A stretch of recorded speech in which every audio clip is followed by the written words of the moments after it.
But you know, when you do an academic presentation, it's so restrictive. Your own opinions are worthless, your own beliefs are not valid. Unless it's in the literature or unless it's in the data, it counts for nothing. And I've been living in that academic world for 3 years, so to be let free again, to come to a place where I can talk about what I believe in and share with you my ideas without anything, but the data don't support that, or that's not in the literature. You know, it's just, it's so nice, and an audience like this to talk to. So again, it's a real pleasure to be here. Oh, I forgot to say, my mountain is Cerro Apante, and my river is Rio Grande de Matagalpa. And you're all welcome if you get the chance to come to Nicaragua to come and see for yourselves. As Sarah was saying, I guess what the aspect of my work that is best known is a paper I published in 2001 called Pathways to Participation, which some of you may have heard of. And this Wānanga is called Building Pathways. So I thought the idea of combining the two things together and talking about building pathways to participation. So that's the title I've chosen. How long have I got, by the way? Is anybody keeping time to warn me when I'm running out of time? Is the mic on? Wait, I'll try. Well, okay. Yeah, so how long have I got? When do I have to stop? And will somebody shout at me when I'm kind of 5 minutes to go or something? Will it? I'll let you know at 5 minutes. Okay. Right, so here we are in Island Bay, yeah? Wellington. So do people know where Nicaragua actually is? No. I'll give you a clue. It is actually on that map. So halfway between North Island. Oh, no. It's another one. So to get from Nicaragua to New Zealand, first of all you go to Panama, because that's like the hub, that's the hub of the Americas. All the planes pass through Panama, and then you go back the way you came, which is a real nuisance to Los Angeles, because pretty well all the transatlantic flights go out of LAX, and then you have this big long, and then so there you go. So that I left home at 6:30 AM on Friday morning. I lost Saturday completely, Sunday completely over the Pacific, the dateline business. You know, the whole day disappears out of your life. And I arrived here the day before yesterday. Might be Monday yet. So yesterday I was talking to the Ministry of Youth Development, and it was just so different. You know, in the ministry offices with people in business suits and outfits sitting in rows, formal question and answer kind of thing. So it's just so nice to be the completely other end of the scale. Anyway, so I like to start a talk with an overview of what to expect, so if you come to the wrong talk you can go. Kirsten said that New Zealanders like to get a bit of people's personal story to share people's reality. So I thought, well, since I've been let out of my academic prison at last, I'll use that as the basis for this. I have my own website. It's www.harryshier.net, and on it you'll find my CV in the form of my river of life. So I took that as a starting point, but I thought rather than just tell you my life story, I picked out 7 milestones that are really important for me in terms of my way of thinking about children and young people's participation, and share them with you, not because you should think the same way as me, but because if you reflect on what's been important for me, you might also discover things that are important for you, and so on. So the way I'm going to structure it is I'm going to talk a little bit about why I think my very early career working with children through play was important. I'm going to talk about how I personally discovered children's rights, and I can name the day and time and place when that happened. I'm going to talk about how Pathways to Participation, the piece of work that I am well known for, came to be written, and what was behind that. I'm going to talk about, this is the New Zealand connection, how I came to revisit Pathways to Participation from a Nicaraguan perspective and take a fresh look at it, and the motivation to do that actually came from here, interestingly. I'm going to talk about work I've been doing more recently, our development of the model of transformative research by children and adolescents.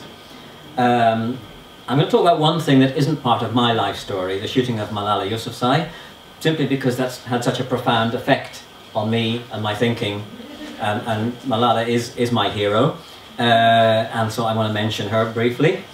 And then my current thinking, what I've been actually thinking about in preparing for coming here, my own conceptual mental move from navigating tensions to revealing harmonies. And then I thought to finish up with, to put it all together, I'll come back to the actual topic of this Wānanga. It's building pathways with a specific emphasis on pathways to healthy relationships. Right? Yeah? Yeah? So I'm going to look at how my children's rights approach could be applied to healthy relationships for children and young people to finish up with. So that's it. If I can get through all of that in half an hour, we'll be doing fine.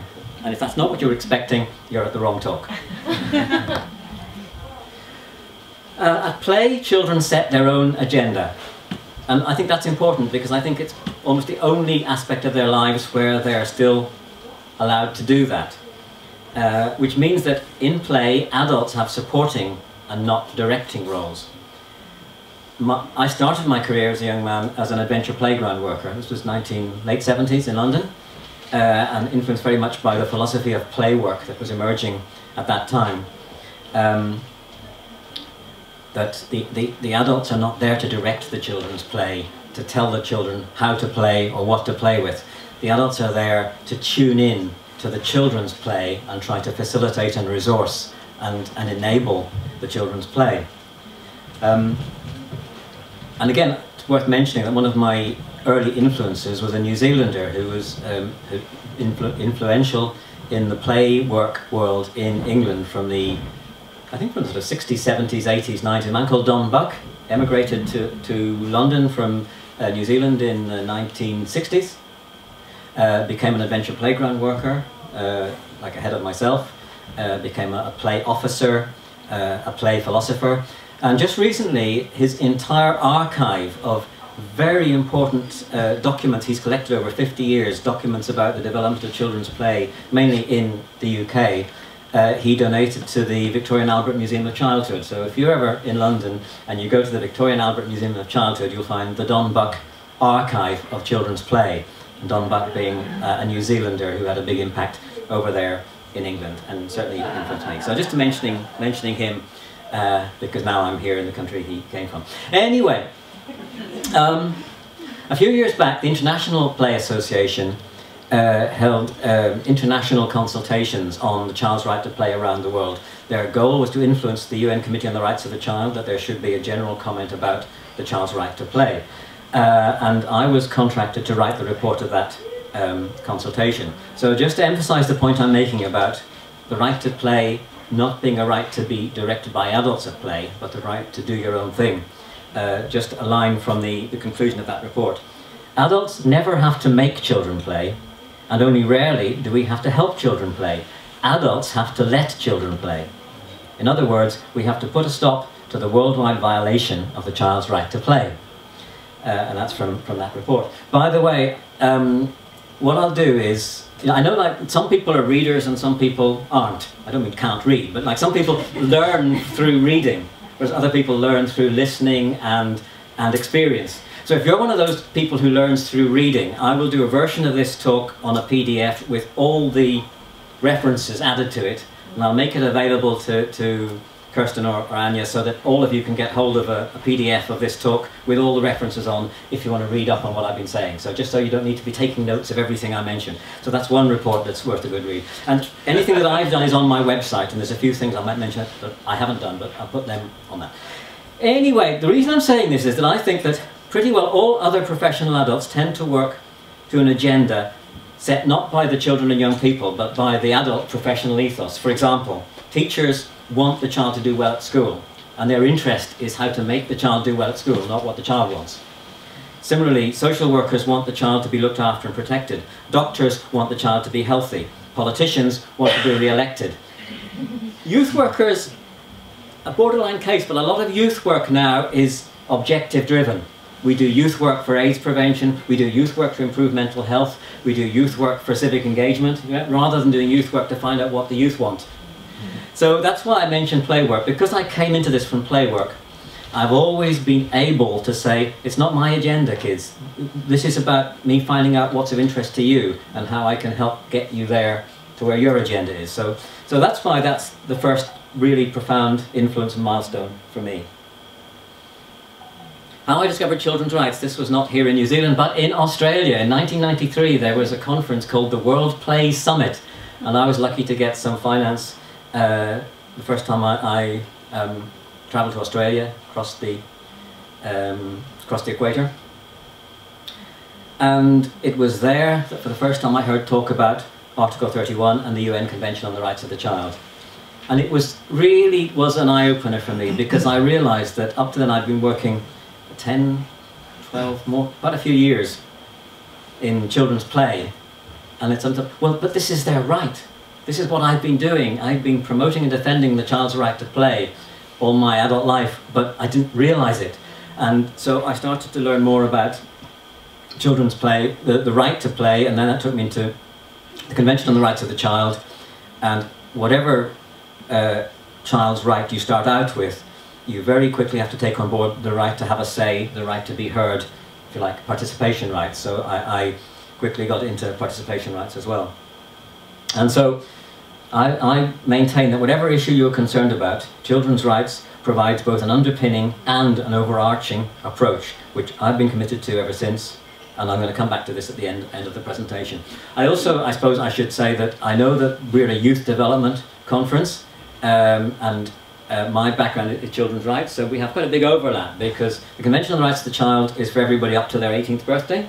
So a lot of the young people you work with will have rights under the Convention, but you would also be working with people that I would consider young adults.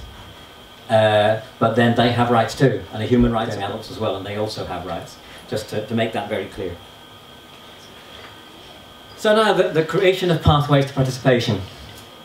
When I started working on children's participation, this would have been about '94, the only tool we had was Roger Hart's ladder of children's participation, and we put on the first ever Right to Play conference in England in '94, and I remember inviting Roger Hart. Roger Hart's actually English, but he works at the City University in New York, and he's one of the world's leading experts on children's rights, particularly participation rights.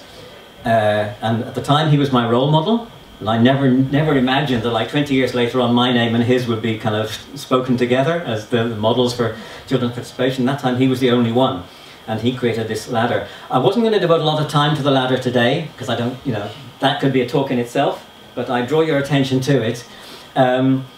I think it's still the best known, and it's one of the most useful models for children and young people's participation. There's the reference again, which will be on the list. I still think Roger Hart's work was absolutely seminal and fundamental to work on children's participation, because he pointed out to us the incredible persistence of what he called false participation. And he identified three main kinds, which he talked about: manipulation, where we get the children participating, but we do so because we have goals that we want to see achieved, and we use the children's participation to get to those goals. That's manipulation. Decoration, where we get them to come and dance and sing and put in an appearance because it makes us look good, even though it's our ideas that are being talked about and it's our ideas that are being heard, but the children will do a drama show or a dance or an exhibition of some kind just to make it all look nice. And of course tokenism, where we invite a couple of selected kids to come to the event, but we're not really taking them seriously as participants. This is a very oversimplification, but this is what I have taken from Roger Hart's early work that I think is still vital today, that we recognise and address and try and weed out from our own practice and from the practice that we see around us, these kinds of false participation.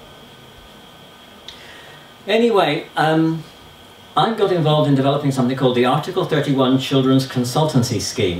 I was living in England at the time. This was before I went to Nicaragua. This was now the late 90s. At that time, there was a fashion for making programs and institutions child-friendly. And again, child-friendliness is still on the agenda. I was talking to somebody yesterday about making Wellington a child-friendly city. So this idea of getting young people involved and finding out what needs to be done to make our cities child-friendly is still very much on the agenda. So there's a growing awareness also of Article 31, that children have not only the right to play, but the right to participate freely in cultural life and the arts. So people running arts and cultural institutions wanted to find out how to get children involved, how to make things child-friendly.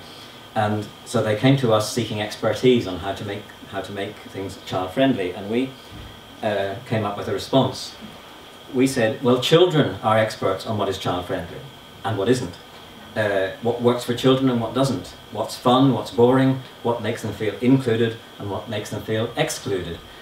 So on that basis we developed this whole system of children as expert consultants on what makes things child-friendly, and our role was to gather a team of child consultants, facilitate a process with them, exploring whatever it was they've been invited to explore, analysing the information, producing a report, feeding that report back to the management so that they could change things. So just a few examples. Again, this is from the late 90s. 1998, child consultants advising the management of the new Manchester City Art Gallery on how to create a child-friendly art gallery. Also 98, child consultants commissioned by British Waterways to research the educational and recreational potential of the English Canal network. 99, child consultants from the New Age traveller community in the southwest of England. If you don't know what that means, ask me afterwards. Again, I don't have time to go into New Age travellers and the different travelling communities that there are in the United Kingdom. Commissioned by the Children's Society to advise on play and recreation opportunities for traveller children. And there's a great landmark from London that some of you may have seen pictures of. Child consultants advising senior management of the Tower of London on how to make it less boring for the young visitors. And it was really experience over a number of years of working with all those teams of child consultants that got me trying to get my ideas together. I also knew by that stage, I'd formed the idea in my head that I didn't want to stay in England. I'd been in England too long. It was time to go on somewhere else. I didn't want to go back to Ireland because I escaped from a civil war in Northern Ireland when I was a teenager and I had no wish to return. But I thought, I'll try, and I want to leave something behind, so maybe if I can get my ideas down on paper, I'll have something concrete to leave. And that's where this came from. This is the Pathways to Participation diagram. Have people here seen this before? Yes. Some have and some haven't. Well, again, I could do the whole talk just on this, but I don't want to, so I'm just very briefly... It starts from Roger Hart's idea of a ladder of different levels of participation, but it suggests that not only can we think of different levels of the children and young people's participation, but there are different stages of the adult's attitude, whether the adult is actually committed to working with the children and young people. So my bottom level, I didn't include Roger Hart's non-participation levels, the tokenism and the manipulation and the decoration. I started with the idea that I used the Convention on the Rights of the Child as my theoretical construct. So the first is that children must be listened to. So the first question for the adult to ask is, well, are you ready to listen to children? Are you willing? Do you want to listen to children? If you don't, then you're stuck. And then do you work in a way that enables you to listen to children? A lot of professionals, because of the pressures they work under, it's very hard to actually find, like a classroom school teacher, it's very hard for a classroom school teacher to actually find any time to listen to what the children want to say, because they've got an agenda, they've got a curriculum to teach. And then is it a policy requirement that children must be listened to? Is that the policy of your organisation? So that's the first level. The next level, children are supported in expressing their views. Because the culture we live in is such that children generally aren't encouraged to express their views. They don't expect to be listened to. So it's up to us to be the ones who take the initiative to make sure that children are enabled to express their views. And the same questions can be asked. Are you ready to do that? Do you work in a way that enables you to do it? And is it policy? Then the next one, children's views are taken into account.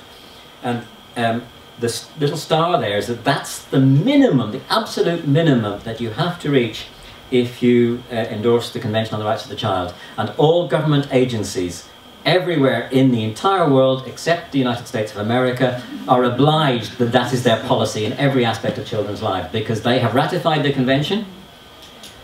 They have made that commitment. If they're not doing it, if that's not their policy, they're in violation of a commitment that they have made to the international community. So remember that, because often that's a powerful argument you can use, where people aren't taking children's views into account. That's the very minimum commitment that you've made. But that should be the policy. And then the top levels are where you go beyond the bare minimum. But this is, I guess, the level that most of us here are working at. We want to go beyond the bare minimum. We want to involve the children and young people in the decision-making process. Not just hear their views and take them on board at the adult committee where the real decisions get made. That's the minimum level. This is actually having the young people involved in discussing and making decisions, and even actually sharing power and responsibility for the decisions. Are we ready to do it? Do we work in a way that enables that to happen? And finally, is that the policy of our organisation? So that's the basic pathways to participation model. I said I could do you a whole hour on that, but I don't really want to do that because you can follow that up yourselves if you're interested. Interestingly, in the academic world, Pathways to Participation is by far the world's most widely cited journal article on the topic of children's participation. I'm proud to say 630-something citations on Google Scholar. And it's fair to say Roger Hart's work is still more cited than mine. But Roger Hart's key works are both books. So I can say mine is the most widely cited journal article in the entire world on the topic of children's participation. Thank you. Why, I mean, who's to say why it has become so popular, but I've obviously thought about this. It's functional. You know, the diagram I just shown you, it's something practical that you can use. It has these questions that the practitioner, that people like yourselves can ask yourselves. So it gives you a very practical thing that you can do. It's not just a piece of theory. It's logical, it's structured, but it's not academic and it's not too complicated. It can be adapted to many different services and settings. I've been really interested over the years to see versions of it appearing in different journals where it's been adapted to participation of elderly people, like people with dementia, participation of people living with HIV/AIDS, family participation. So the basic structure can be adapted to other settings.